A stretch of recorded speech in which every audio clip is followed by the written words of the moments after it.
This episode of the Memory Palace is brought to you by Progressive. Have you tried the Name Your Price tool yet? It works just the way it sounds. You tell Progressive how much you want to pay for car insurance, and they'll show you coverage options that fit your budget. It's easy to start a quote, and you'll be able to find a rate that works for you. It's just one of the many ways you can save with Progressive. Get your quote today at Progressive.com and see why 4 out of 5 new auto customers recommend Progressive. Progressive Casualty Insurance Company and affiliates. Price and coverage match limited by state law. Welcome to the first edition of Memory Palace Summer Reading. This is part 2 of my full reading of The Great Gatsby by Ed Scott Fitzgerald. It has original music by Mary Lattimore, artwork by Jen Karachi. Part 3 will be out next week, and then we are back to new Memory Palace episodes during the first week of September. One quick note, there are a couple of moments in this section where Fitzgerald uses racist and anti-Semitic language or characterizations. They were weird to say out loud, and I just wanted to flag it for you ahead of time if you are unfamiliar with the book.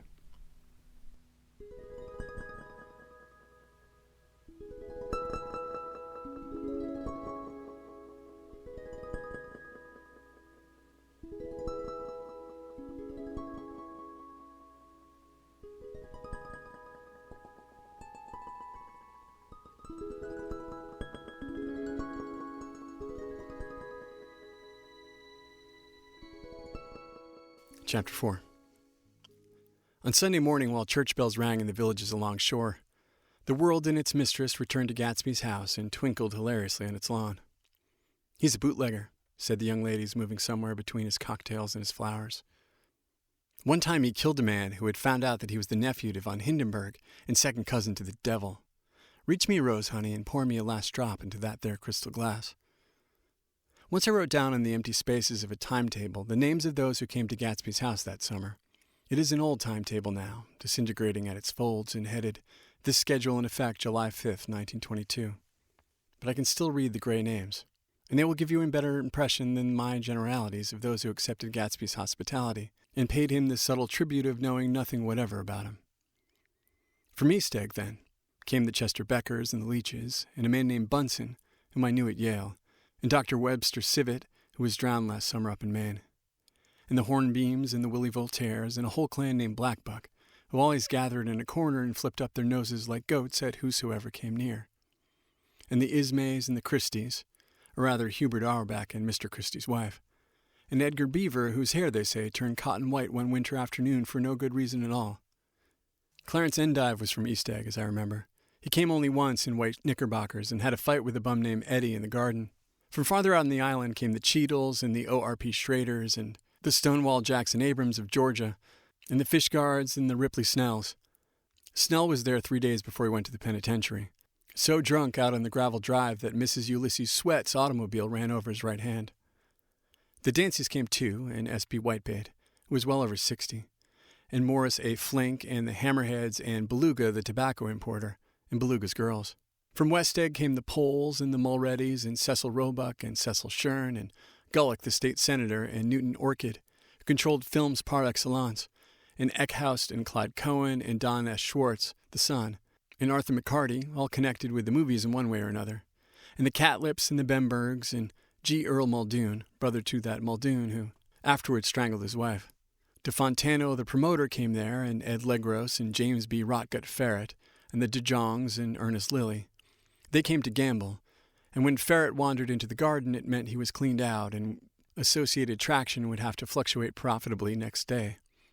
A man named Klipspringer was there so often and so long that he became known as the Boarder. I doubt if he had any other home.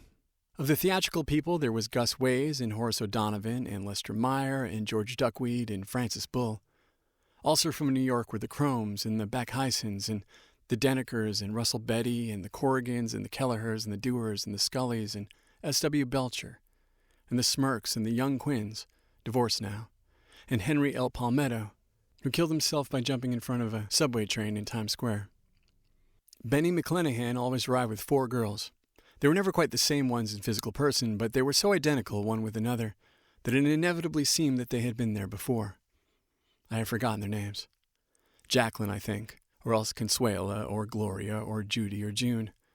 And their last names were either the melodious names of flowers and months, or the sterner ones of the great American capitalists whose cousins, if pressed, they would confess themselves to be. In addition to all these, I can remember that Faustina O'Brien came there at least once, and the Baedeker girls, and young Brewer, who had his nose shot off in the war, and Mr. Albrucksberger, and Miss Hogg, her fiancée, and Ardita Fitzpeters and Mr. P. Jewett, once head of the American Legion, and Miss Claudia Hipp, with a man reputed to be her chauffeur, and a prince of something whom we called Duke, and whose name, if ever I knew it, I have forgotten. All these people came to Gatsby's house in the summer. At 9 o'clock one morning in late July, Gatsby's gorgeous car lurched up the rocky drive to my door and gave out a burst of melody from its three-noted horn. It was the first time he called on me, though I had gone to 2 of his parties, mounted in his hydroplane, and at his urgent invitation made frequent use of his beach. "Good morning, old sport.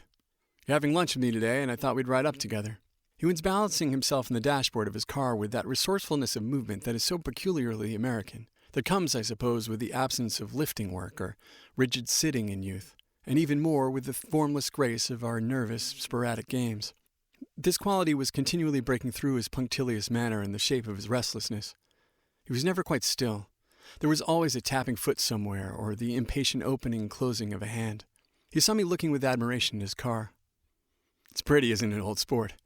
He jumped off to give me a better look. "Haven't you ever seen it before?" I'd seen it. Everybody had seen it. It was a rich cream color, bright with nickel, swollen here and there in its monstrous length with triumphant hat boxes and supper boxes and tool boxes, and terraced with a labyrinth of windshields that mirrored a dozen suns. Sitting down behind many layers of glass in a sort of green leather conservatory, we started to town. I had talked with him perhaps a half-dozen times in the past month and found, to my disappointment, that he had little to say.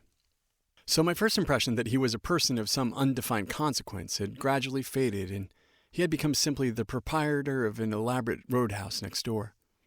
And then came that disconcerting ride. We hadn't reached West Egg Village before Gatsby began leaving his elegant sentences unfinished and slapping himself indecisively on the knee of his caramel-colored suit. "Look here, old sport," he broke out surprisingly. "What's your opinion of me, anyhow?" A little overwhelmed, I began the generalized evasions which that question deserves. "Well, I'm going to tell you something about my life," he interrupted. "I don't want you to get a wrong idea of me from all these stories you hear." So he was aware of all the bizarre accusations that flavored conversations in his halls. "I'll tell you God's truth."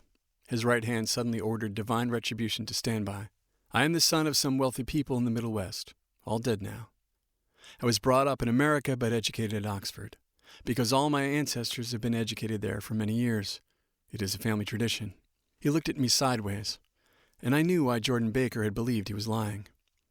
He hurried the phrase "educated at Oxford," or swallowed it, or choked on it, as though it had bothered him before. And with this doubt, his whole statement fell to pieces, and I wondered if there wasn't something a little sinister about him after all. "What part of the Middle West?" I inquired casually. "San Francisco." "I see. My family all died, and I came into a good deal of money." His voice was solemn, as if his memory of that sudden extinction of a clan still haunted him. For a moment I suspected that he was pulling my leg, but a glance at him convinced me otherwise.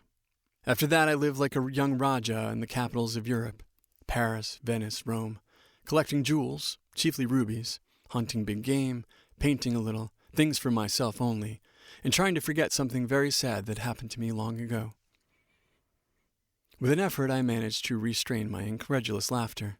The very phrases were worn so threadbare that they evoked no image except that of a turbaned character, leaking sawdust at every pore as he pursued a tiger through the Bois de Boulogne. "Then came the war, old sport. It was a great relief, and I tried very hard to die, but I seemed to bear an enchanted life. I accepted a commission as first lieutenant when it began. In the Argonne Forest, I took 2 machine-gun detachments, so far forward that there was a half-mile gap on either side of us where the infantry couldn't advance. We stayed there 2 days and 2 nights, 130 men with 16 Lewis guns, and when the infantry came up at last, they found the insignia of 3 German divisions among the piles of dead. I was promoted to be a major, and every Allied government gave me a decoration, even Montenegro, little Montenegro down in the Adriatic Sea. Little Montenegro. He lifted up the words and nodded at them, with his smile. The smile comprehended Montenegro's troubled history and sympathized with the brave struggles of the Montenegrin people. It appreciated fully the chain of national circumstances which had elicited this tribute from Montenegro's warm little heart. My incredulity was submerged in fascination now. It was like skimming hastily through a dozen magazines. He reached in his pocket, and a piece of metal slung on a ribbon fell into my palm. That's the one from Montenegro. To my astonishment, the thing had an authentic look. Ordere de Danilo ran the circular legend. Montenegro, Nicholas Rex. Turn it. Major J. Gatsby, I read. For valor extraordinary. Here's another thing I always carry. A souvenir of Oxford days. It was taken in Trinity Quad. The man on my left now is the Earl of Doncaster. It was a photograph of a half-dozen young men in blazers loafing in an archway, through which were visible a host of spires. There was Gatsby, looking a little, not much, younger, with a cricket bat in his hand. Then it was all true. I saw the skins of tigers flaming in his palace on the Grand Canal. I saw him opening a chest of rubies to ease with their crimson-lighted depths the gnawings of his broken heart. "I'm going to make a big request of you today," he said, pocketing his souvenirs with satisfaction. "So I thought you ought to know something about me. I didn't want you to think I was just some nobody. You see, I usually find myself among strangers because I drift here and there, trying to forget that sad thing that happened to me." He hesitated. "You'll hear about it this afternoon." "At lunch?" "No, this afternoon. I happened to find out that you're taking Miss Baker to tea." "Do you mean you're in love with Miss Baker?" "No, old sport, I'm not. But Miss Baker has kindly consented to speak to you about this matter." I hadn't the faintest idea what this matter was, but I was more annoyed than interested. I hadn't asked Jordan to tea in order to discuss Mr. J. Gatsby. I was sure the request would be something utterly fantastic, and for a moment I was sorry I had ever set foot upon his overpopulated lawn. He wouldn't say another word. We passed Port Roosevelt, where there was a glimpse of red-belted ocean-going ships, and sped along a cobbled slum lined with the dark, undeserted saloons of the faded gilt 1900s. Then the valley of ashes opened out on both sides of us, and I had a glimpse of Mrs. Wilson straining at the garage pump, with panting vitality as we went by. With fenders spread like wings, we scattered light throughout half Astoria. Only half, for as we twisted among the pillars of the elevated, I heard the familiar jug-jug spat of a motorcycle, and a frantic policeman rode alongside. "All right, old sport," called Gatsby. We slowed down. Taking a white card from his wallet, he waved it before the man's eyes. "Right you are," agreed the policeman, tipping his cap. "Know you next time, Mr. Gatsby." "Excuse me." "What was that?" I inquired. "The picture of Oxford? I was able to do the commissioner a favor once, and he sends me a Christmas card every year." Over the great bridge, with the sunlight through the girders making a constant flicker upon the moving cars, with the city rising up across the river in white heaps and sugar lumps, all built with a wish out of non-olfactory money. The city seen from the Queensboro Bridge is always the city seen for the first time, in its first wild promise of all the mystery and the beauty in the world. A dead man passed us in a hearse heaped with blooms, followed by 2 carriages with drawn blinds, and by more cheerful carriages for friends. The friends looked out at us with the tragic eyes and short upper lips of southeastern Europe, and I was glad that the sight of Gatsby's splendid car was included in their somber holiday. As we crossed Blackwell's Island, a limousine passed us, driven by a white chauffeur, in which sat 3 modish Negroes, 2 bucks and a girl. I laughed aloud as the yolks of their eyeballs rolled toward us in haughty rivalry. Anything can happen now that we've slid over this bridge, I thought. Anything at all. Even Gatsby could happen, without any particular wonder. Roaring noon. In a well-fanned 42nd Street cellar, I met Gatsby for lunch. Blinking away the brightness of the street outside, my eyes picked him out obscurely in the anteroom, talking to another man. "Mr. Carroway, this is my friend Mr. Wolfsheim."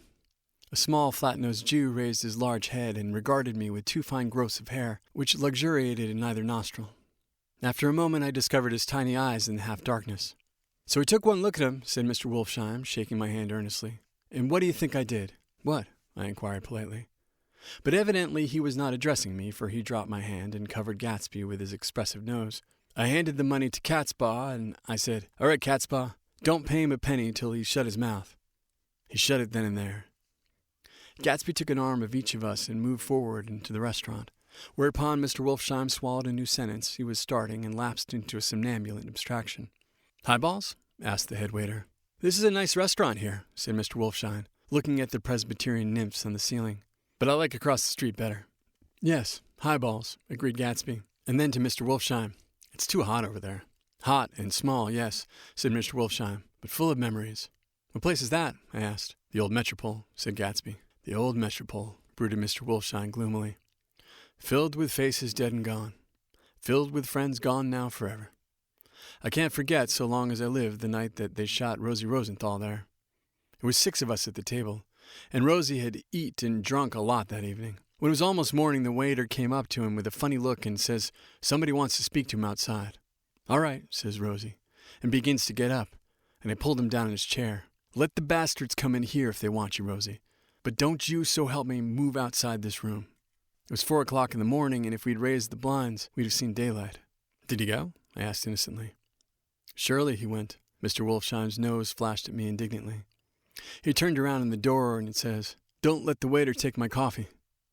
Then he went out in the sidewalk, and they shot him 3 times in his full belly and drove away. 4 of them were electrocuted, I said, remembering. 5, with Becker. His nostrils turned to me in an interested way. "I understand you're looking for a business connection." The juxtaposition of these 2 remarks was startling. Gatsby answered for me. "Oh, no," he exclaimed. "This isn't the man." "No?" Mr. Wolfsheim seemed disappointed. "This is just a friend. I told you we'd talk about that some other time." "I beg your pardon," said Mr. Wolfsheim. "I had the wrong man." A succulent hash arrived, and Mr. Wolfsheim, forgetting the more sentimental atmosphere of the old Metropole, began to eat with a ferocious delicacy. His eyes, meanwhile, roved very slowly all around the room. He completed the arc by turning to inspect the people directly behind. I think that, except for my presence, he would have taken one short glance beneath our own table. "Look here, old sport," said Gatsby, leaning toward me. "I'm afraid I made you a little angry this morning in the car." There was the smile again, but this time I held out against it. "I don't like mysteries," I answered. "And I don't understand why you won't come out frankly and tell me what you want. Why has it all got to come through Miss Baker?" "It's nothing underhand," he assured me. "Miss Baker's a great sportswoman, and she'd never do anything that wasn't all right." Suddenly he looked at his watch, jumped up, and hurried from the room, leaving me with Mr. Wolfsheim at the table. "He has to telephone," said Mr. Wolfsheim, following him with his eyes. "Fine fellow, isn't he? Handsome to look at. And a perfect gentleman." "Yes." "He's an Oxford man?" "Oh. He went to Oxford College in England. You know Oxford College?" "I've heard of it." "It's one of the most famous colleges in the world." "Have you known Gatsby for a long time?" I inquired. "Several years," he answered in a gratified way. "I made the pleasure of his acquaintance just after the war. But I knew I had discovered a man of fine breeding after I'd talked with him an hour. I said to myself, there's the kind of man you'd like to take home and introduce to your mother and sister." He paused.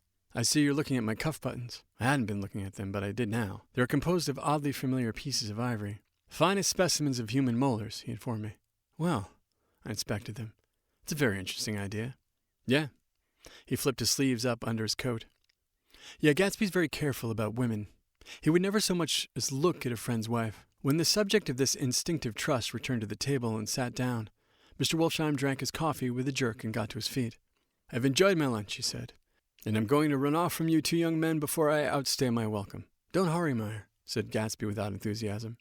Mr. Wolfsheim raised his hand in a sort of benediction. "You're very polite, but I belong to another generation," he announced solemnly. "You sit here and discuss your sports and your young ladies and your—" He supplied an imaginary noun with another wave of his hand.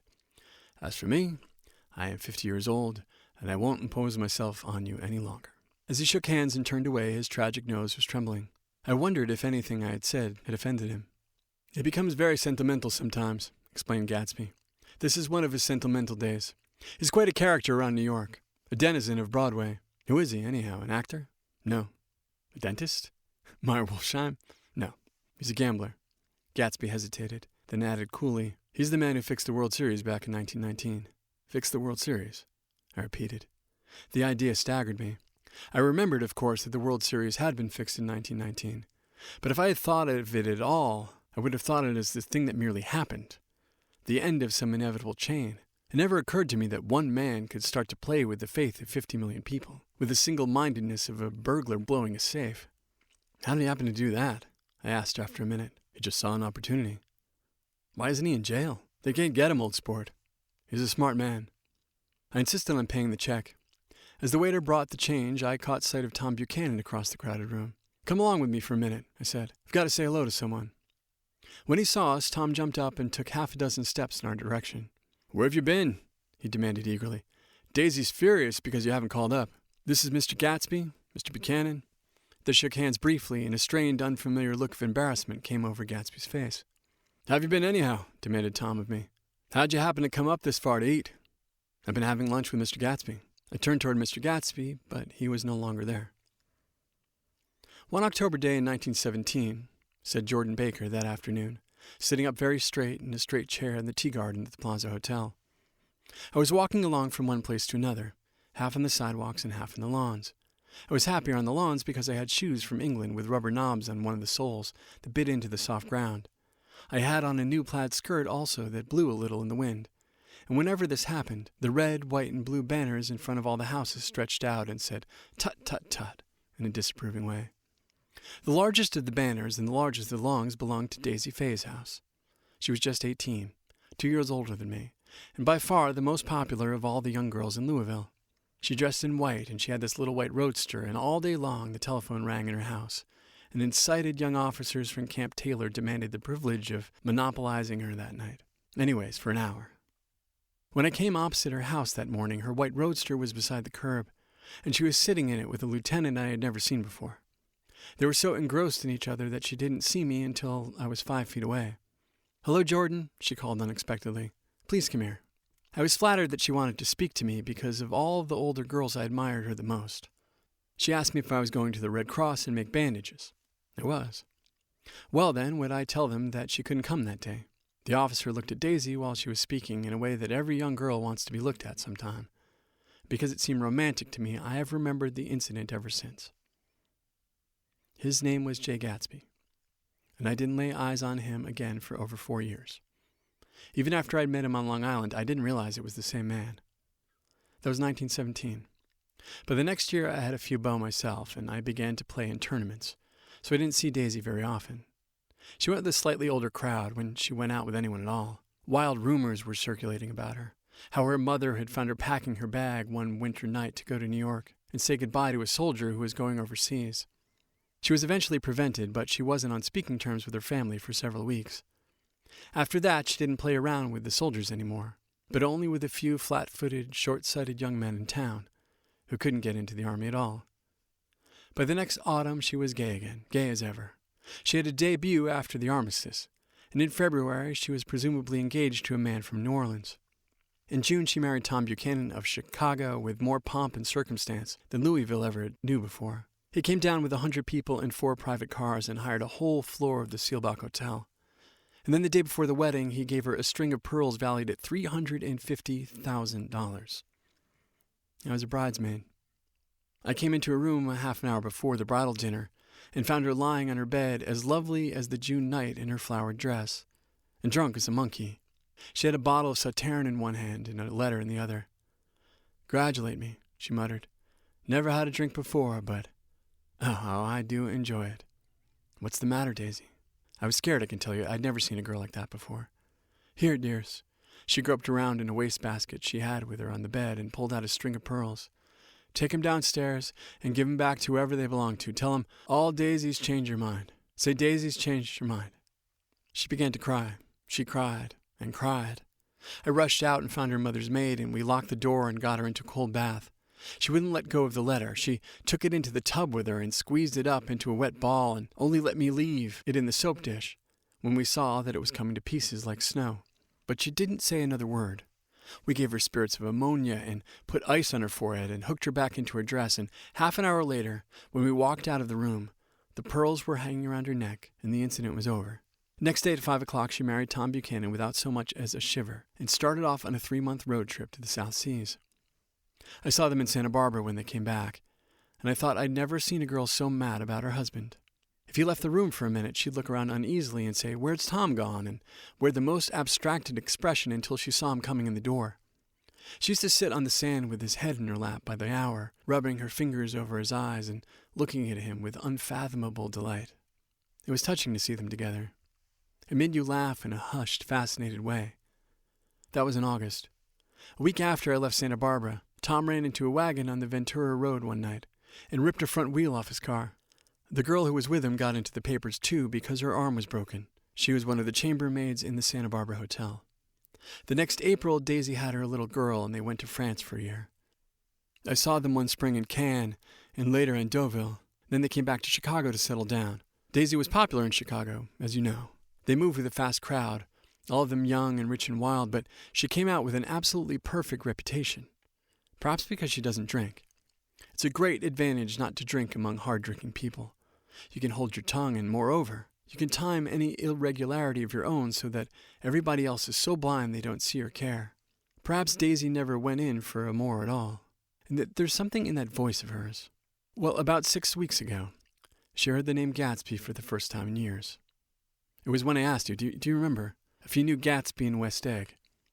After you had gone home, she came into my room and woke me up and said, "What Gatsby?" And when I described him, I was half asleep.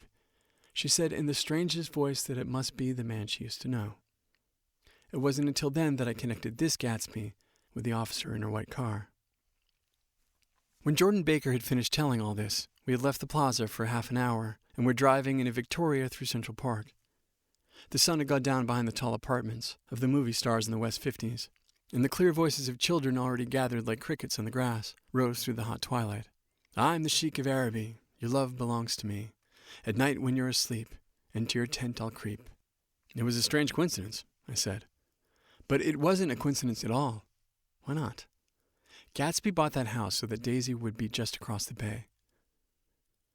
Then it had not been merely the stars to which he had aspired on that June night.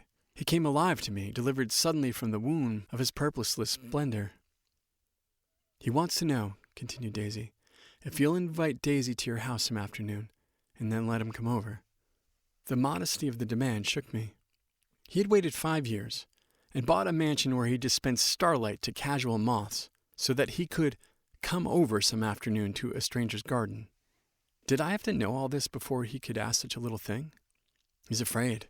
He's waited so long, he thought you might be offended. You see, he's a regular tough underneath it all. Something worried me. "Why didn't he ask you to arrange a meeting?" "He wants her to see his house," he explained, "and your house is right next door." "Oh." "I think he half expected her to wander into one of his parties some night," went on Jordan, "but she never did. Then he began asking people casually if they knew her, and I was the first one he found. It was that night he sent for me at his dance, and you should have heard the elaborate way he worked up to it. Of course, I immediately suggested a luncheon in New York, and I thought he'd go mad. 'I don't want to do anything out of the way,' he kept saying. 'I want to see her right next door.' When I said you were a particular friend of Tom's, he started to abandon the whole idea. He doesn't know very much about Tom, though he says he's read a Chicago paper for years, just on chance of catching a glimpse of Daisy's name." It was dark now, and as we dipped under a little bridge, I put my arm around Jordan's golden shoulder and drew her toward me and asked her to dinner. Suddenly I wasn't thinking of Daisy and Gatsby anymore, but of this clean, hard, limited person who dealt in universal skepticism and who leaned back jauntily just within the circle of my arm.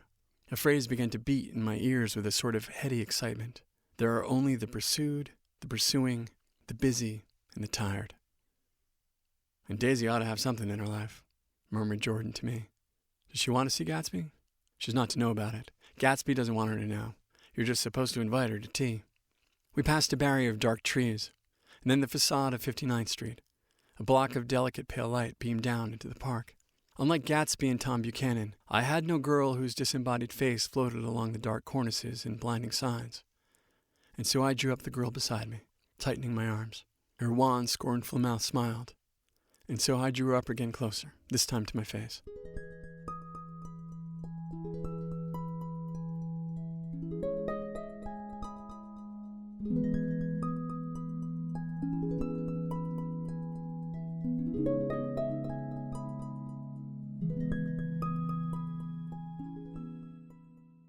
Chapter 5. When I came home to West Egg that night, I was afraid for a moment my house was on fire. 2 o'clock and the whole corner of the peninsula was blazing with light, which fell unreal in the shrubbery and made thin, elongating glints upon the roadside wires. Turning a corner, I saw that it was Gatsby's house, lit from tower to cellar. At first I thought it was another party, a wild rout that had resolved itself into hide-and-go-seek or sardines in the box, with all the house thrown open to the game. But there wasn't a sound, only wind in the trees, which blew the wires and made the lights go off and on again, as the house had winked into the darkness. As my taxi groaned away, I saw Gatsby walking toward me across his lawn. "Your place looks like the World's Fair," I said. "Does it?" He turned his eyes toward it absently. "I've been glancing into some of the rooms. Let's go to Coney Island, old sport. In my car. It's too late. Well, suppose we take a plunge in the swimming pool. I haven't made use of it all summer. Gotta go to bed. All right. He waited, looking at me with suppressed eagerness. I talked with Miss Baker, I said after a moment.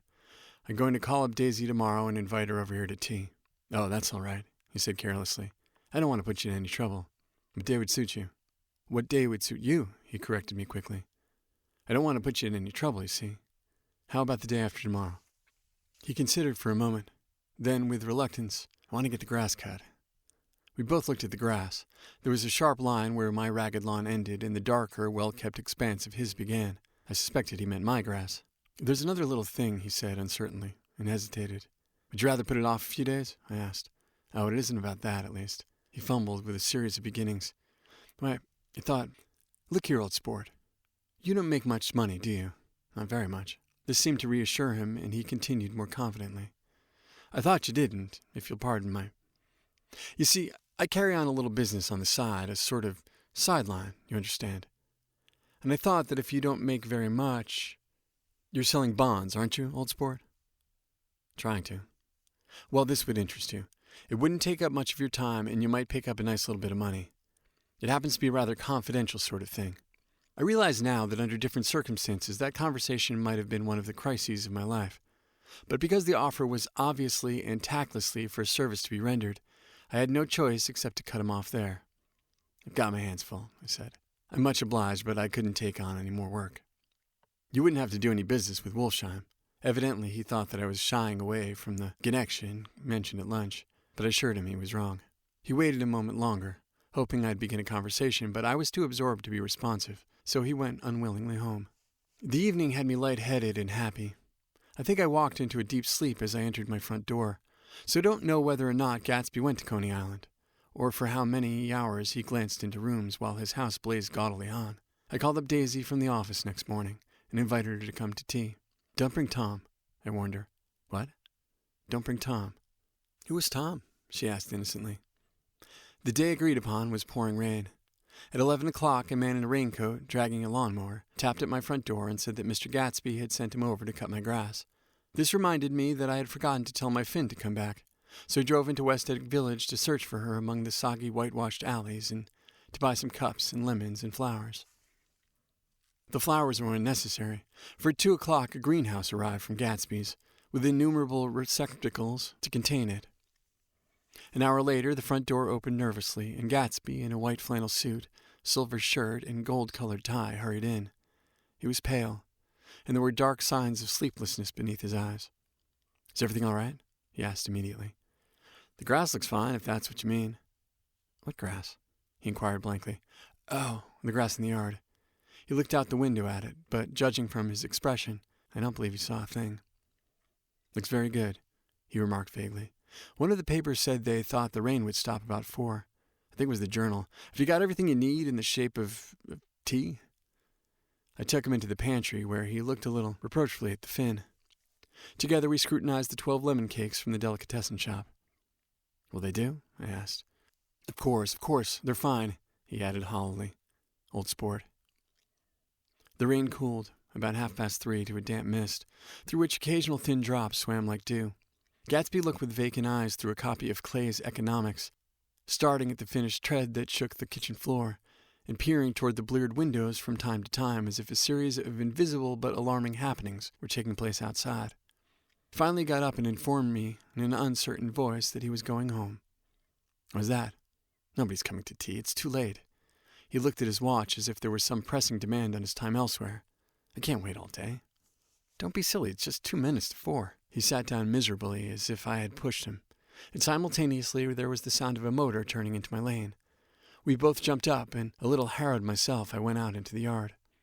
Under the dripping, bare lilac trees, a large open car was coming up the drive.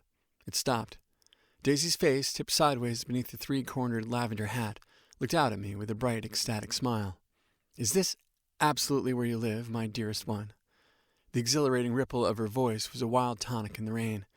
I had to follow the sound of it for a moment, up and down, with my ear alone, before any words came through.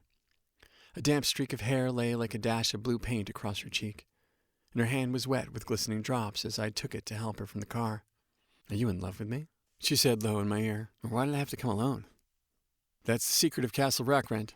Tell your chauffeur to go far away and spend an hour. Come back in an hour, Ferdy. Then, in a grave murmur, his name is Ferdy. Does the gasoline affect his nose? I don't think so, she said innocently. Why? We went in. To my overwhelming surprise, the living room was deserted. Well, that's funny, I exclaimed. What's funny? She turned her head, and there was a light, dignified knocking on the front door. I went out and opened it. Gatsby, pale as death, with his hands plunged like weights in his coat pockets, was standing in a puddle of water, glaring tragically into my eyes. With his hands still in his coat pockets, he stalked by me into the hall, turned sharply as if he were on a wire, and disappeared into the living room. It wasn't a bit funny. Aware of the loud beating of my own heart, I pulled the door to against the increasing rain. For half a minute there wasn't a sound. Then from the living room I heard a sort of choking murmur and part of a laugh, followed by Daisy's voice in a clear, artificial note. I certainly am awfully glad to see you again. A pause. It endured horribly. I had nothing to do in the hall, so I went into the room. Gatsby, his hands still in his pockets, was reclining against the mantelpiece in a strained counterfeit of perfect ease, even of boredom.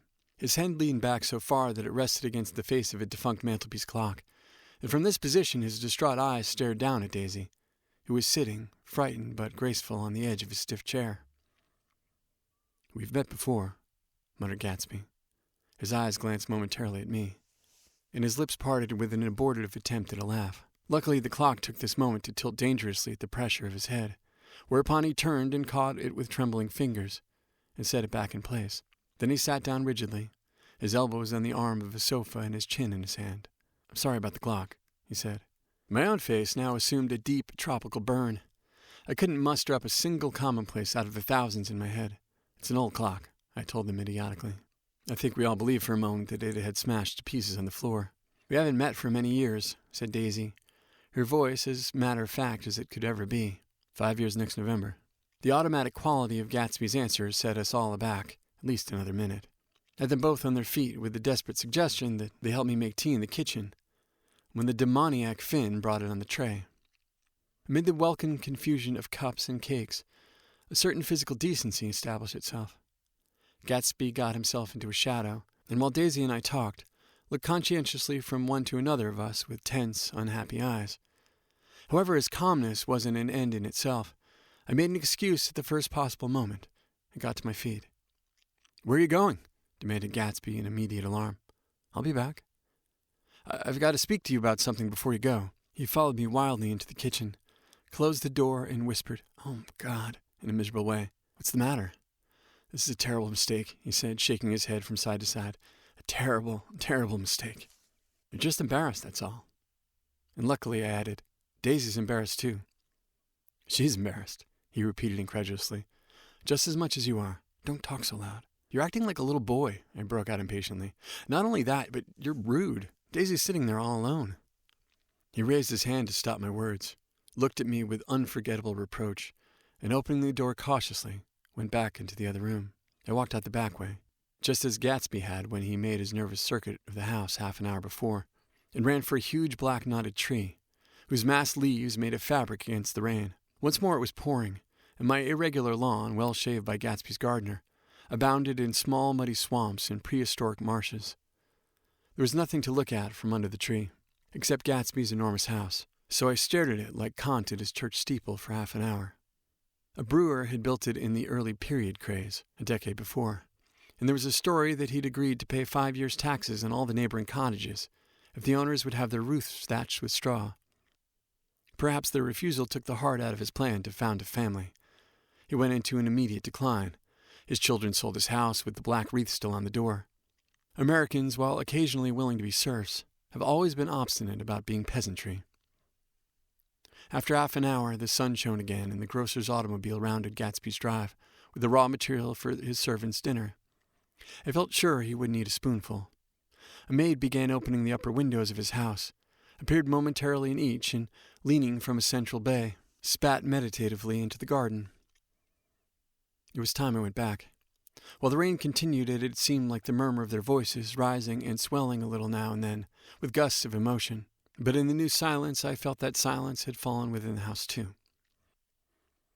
I went in after making every possible noise in the kitchen short of pushing over the stove, but I don't believe they heard a sound. They were sitting at either end of the couch, looking at each other as if some question had been asked, or was in the air, and every vestige of embarrassment was gone. Daisy's face was smeared with tears. When I came in, she jumped up and began wiping at it with her handkerchief before a mirror. But there was a change in Gatsby that was simply confounding. He literally glowed. Without a word or a gesture of exaltation, a new well-being radiated from him and filled the little room. "Oh, hello, old sport," he said, as if he hadn't seen me for years. I thought for a moment he was going to shake hands. "It stopped raining, has it?" When he realized what I was talking about, that there were twinkle bells of sunshine in the room, he smiled like a weatherman, like an ecstatic patron of recurrent light, and repeated the news to Daisy. "What do you think of that? It stopped raining." "I'm glad, Jay." Her throat, full of aching, grieving beauty, told only of her unexpected joy. "I want you and Daisy to come over to my house," he said. "I'd like to show her around." "You sure you want me to come?" "Absolutely, old sport." Daisy went upstairs to watch her face. Too late, I thought with humiliation of my towels, while Gatsby and I waited on the lawn. "My house does look well, doesn't it?" he demanded. "See how the whole front of it catches the light?" I agreed that it was splendid. Yes, his eyes went over it, every arched door and square tower. "It took me just 3 years to earn the money that bought it." "I thought you inherited your money." "I did, old sport," he said automatically, "but I lost most of it in the big panic. The panic of the war." I think he hardly knew what he was saying, for when I asked him what business he was in, he answered, "That's my affair," before realizing that it wasn't an appropriate reply. "Oh, I've been in several things," he corrected himself. "I was in the drug business, and then I was in the oil business, but I'm not in either one now." He looked at me with more attention. "Do you mean you've been thinking over what I proposed the other night?" Before I could answer, Daisy came out of the house with 2 rows of brass buttons on her dress gleaming in the sunlight. "That huge place there," she cried, pointing. "Do you like it?" "I love it, but I don't see how you live there alone. I keep it always full of interesting people, night and day. People who do interesting things, celebrated people." Instead of taking the shortcut along the Sound, we went down to the road and entered by the big postern.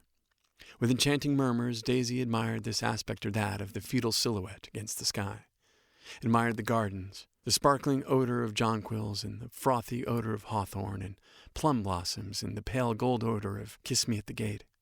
It was strange to reach the marble steps and find no stir of bright dresses in and out the door, and hear no sound but bird voices in the trees. And inside, as we wandered through Marie Antoinette music rooms and restoration salons, I felt that there were guests concealed behind every couch and table, under orders to be breathlessly silent until we passed through. As Gatsby closed the door of the Merton College Library, I could have sworn I heard the owl-eyed man break into ghostly laughter. We went upstairs through period bedrooms swathed in rose and lavender and silk and vivided with new flowers, through dressing rooms and pool rooms and bathrooms with sunken baths, intruding into one chamber where a disheveled man in pajamas was doing liver exercises on the floor. It was Mr. Clipspringer, the boarder. I had seen him wandering hungrily about the beach that morning. Finally we came to Gatsby's own apartment, a bedroom and a bath and an Adam's study, where we sat down and drank a glass of some chartreuse he took from a cupboard in the wall. He hadn't once ceased looking at Daisy, and I think he revalued everything in his house according to the measure of the response it drew from her well-loved eyes. Sometimes, too, he stared around at his possessions in a dazed way, as though in her actual and astounding presence none of it was any longer real. Once he nearly toppled down a flight of stairs. His bedroom was the simplest room of all, except where the dresser was garnished with a toilet set of pure dull gold.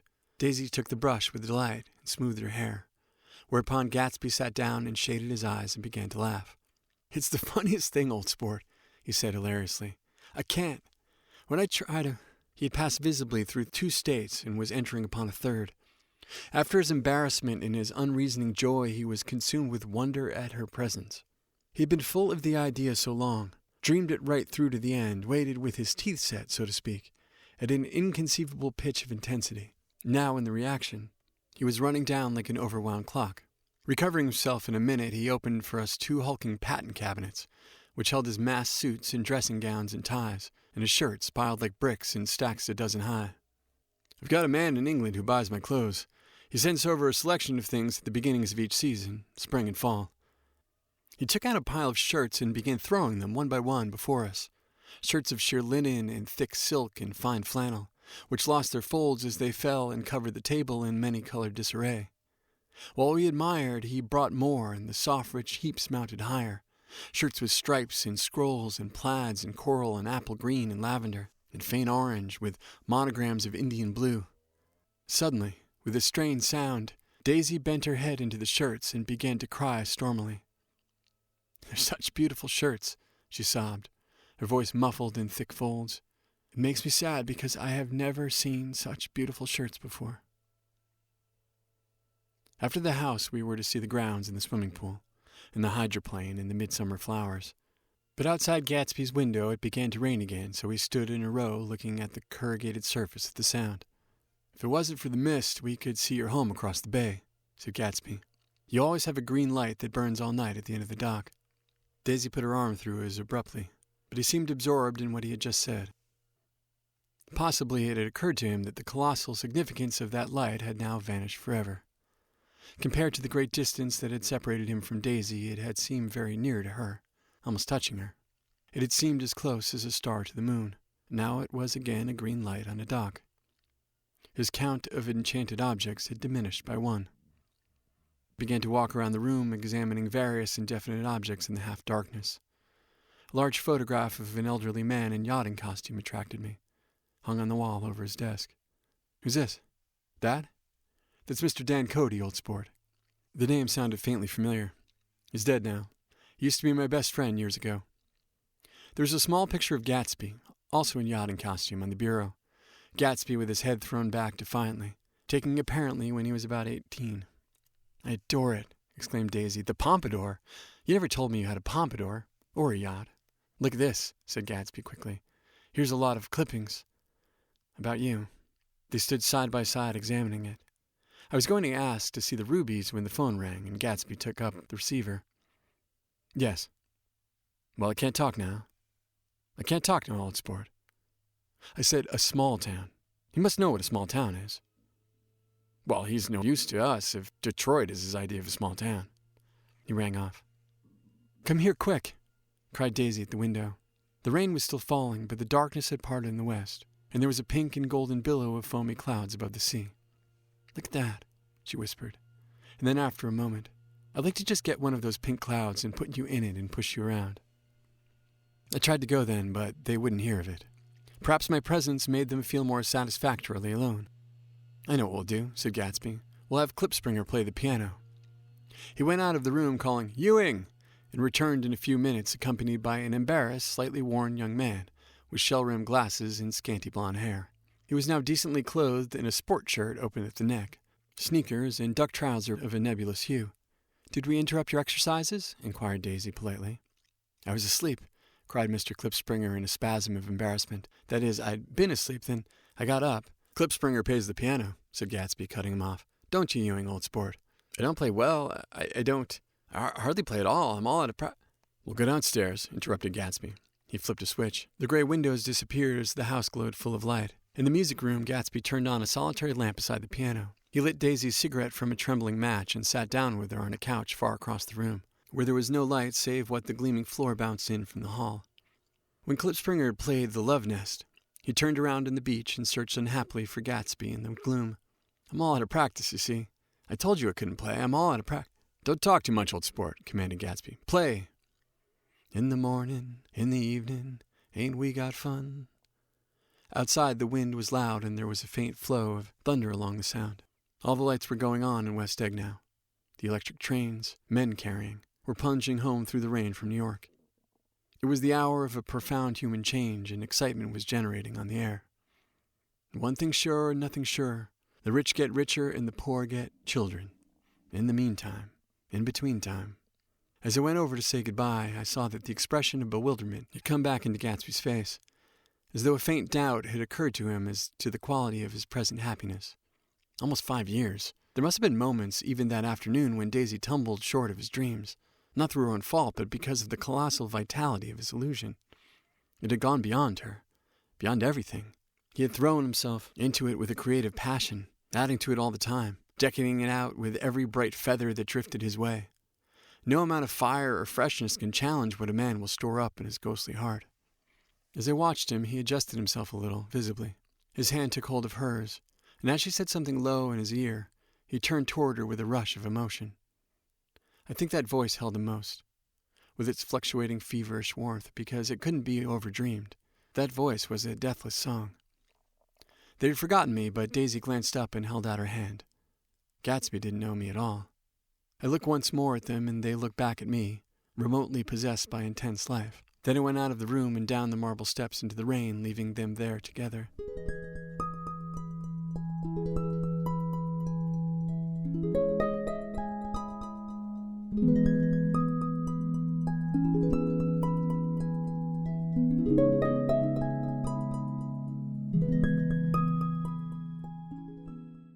Chapter 6. About this time, an ambitious young reporter from New York arrived one morning at Gatsby's door and asked him if he had anything to say. "Anything to say about what?" inquired Gatsby politely. "Why, any statement to give out." It transpired after a confused 5 minutes that the man had heard Gatsby's name around his office in a connection which he either wouldn't reveal or didn't fully understand. This was his day off, and with laudable initiative he had hurried out to see. It was a random shot, and yet the reporter's instinct was right.